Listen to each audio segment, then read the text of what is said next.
இயேசு மக்கள் கூட்டத்தை கண்டு மலை மீது ஏறி அமர அவருடைய சீடர் அவர் அருகே வந்தனர்.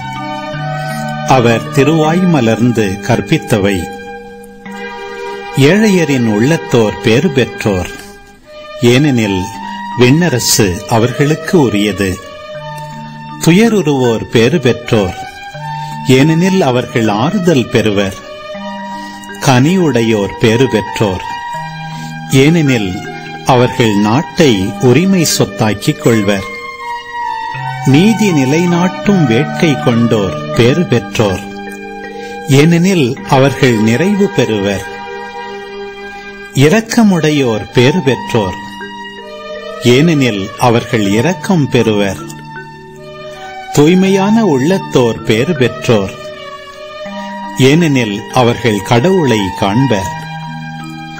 அமைதி ஏற்படுத்துவோர் பேறு பெற்றோர், ஏனெனில் அவர்கள் கடவுளின் மக்கள் என அழைக்கப்படுவர். நீதியின் பொருட்டு துன்புறுத்தப்படுவோர் பேறு பெற்றோர், ஏனெனில் விண்ணரசு அவர்களுக்குரியது.